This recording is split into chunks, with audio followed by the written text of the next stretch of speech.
High বন্ধুরা, China বিশ্বের দ্বিতীয় জনবহুল রাষ্ট্র। কিন্তু এই জনবহুল রাষ্ট্র হওয়া সত্ত্বেও তারা প্রযুক্তিতে এমন অবদান আনছে যেটা দেখার পর বলবেন আমরা তো তাহলে 1971-এ বাস করছি। আমাদের দেশের শিক্ষার্থীরা যেখানে আজ রাজনীতি আর বিসিএস নিয়ে ব্যস্ত, সেখানে চায়নাদের স্কুল কলেজে তৈরি করা হচ্ছে কর্মদক্ষ লক্ষ লক্ষ ইঞ্জিনিয়ার, যেখানে তারা আজ কৃষি থেকে শুরু করে জীবনের প্রতিটি ক্ষেত্রে প্রযুক্তির এক নতুন নতুন মাত্রা যোগ করে যাচ্ছে এবং বিশ্বকে চমক দেখিয়ে দিচ্ছে। তাহলে চলুন এমন 5টি প্রযুক্তি দেখে আসি যা চায়না প্রযুক্তিকে অতিমাত্রায় আধুনিক করেছে। Number 1, high speed train. একে ফুসিং ট্রেন বলা হয়। চীন এই হাই স্পিড ট্রেন চালু করে 2007 সালে। অল্প সময়ের মধ্যে তারা নিজস্ব প্রযুক্তির উন্নয়ন করেছে এই ফুসিং ট্রেনের মাধ্যমে। চীনের হাই স্পিড এই রেলের দৈর্ঘ্য 45,000 কিলোমিটার, আর এই ট্রেনের গতি থাকে ঘন্টায় 350 কিলোমিটার। এই ট্রেন পুরোপুরি ইলেকট্রিক চালিত, আর এই ট্রেনের শব্দ অত্যন্ত কম। আর এর নিরাপত্তার ব্যবস্থার কথা যদি বলি তাহলে এটি ভূমিকম্প ও আবহাওয়া সেন্সর সম্পূর্ণ, আর দুর্ঘটনার হার প্রায় শূন্যের কাছাকাছি। চীনের রাজধানী বেইজিং থেকে সাংহাইয়ে যেতে যেখানে 12 ঘন্টা সময় লাগত, সেখানে এখন সময় লাগে মাত্র 4.5 ঘন্টা। নাম্বার 2, ড্রোন প্রযুক্তি।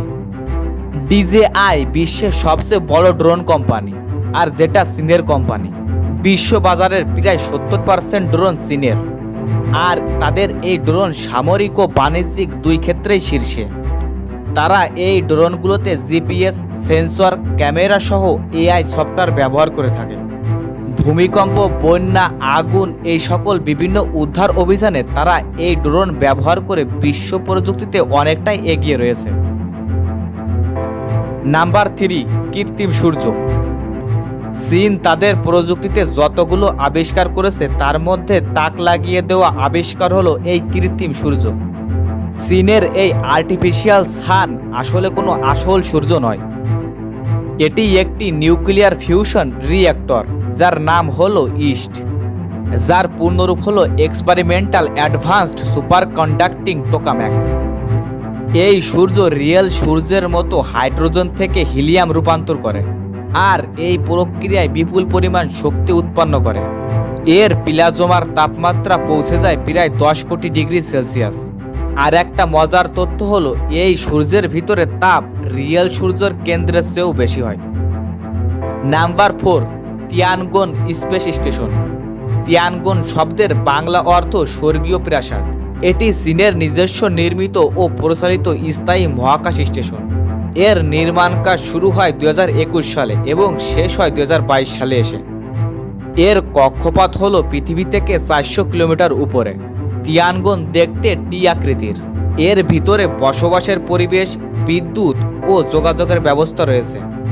এই স্টেশনে একসাথে 3 জন মহাকাশচারী থাকতে পারে, আর এর মিশনের বয়সসীমা 6 মাস পর্যন্ত হয়ে থাকে। নাম্বার 5, ফল উৎপাদন।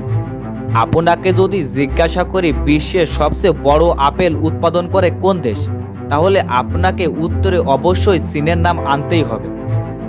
হ্যাঁ, চীন বিশ্বের সবচেয়ে বড় আপেল উৎপাদন করে, আর তারা এআই প্রযুক্তি ব্যবহার করে এই ফলের আকার বৃদ্ধি ও রোগ শনাক্ত করে থাকে। এরপর আসে নাশপাতি। চীনের নাশপাতি খুবই রসালো ও বড়। গ্রিনহাউস প্রযুক্তিতে সারা বছর উৎপাদনে সক্ষম এবং এই ফলগুলো রোবট দিয়ে সংগ্রহ করে থাকে।